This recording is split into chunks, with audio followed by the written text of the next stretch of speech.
nyarita satarabasna teu disangka teu disangka boga pangida biasa tapi na hati ngaji rasa kacinta saksa katresna diterima dewasa ditolak asa teu tega dabungan lepas salira kakara wajah ayeuna padahal hati sarua asli manteng kasalira tapi dalam dikumaha kuring geus aya boga teu sangka anjeun unda rasa cinta padahal kuringan di baheula teu sangka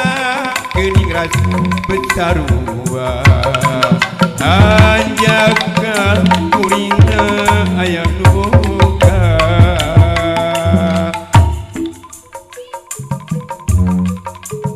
Oke haturan kepada seniman seniwati haturannya berjurusan anu mana orang jasa hidup kumpulung jadi acara pelatihan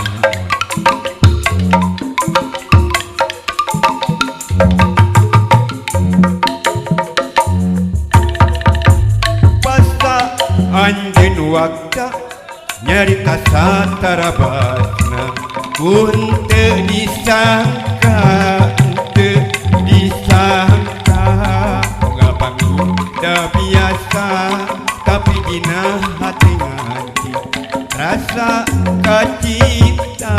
salaksa katresna ditarima dewasa ditolak asa teu tega dabungan lepas salira kakara wajah ayeuna padahal hati sarua asli manteng kasalira tapi dalam dikumaha kuring geus aya nu boga teu sangka anjeun nunda rasa cinta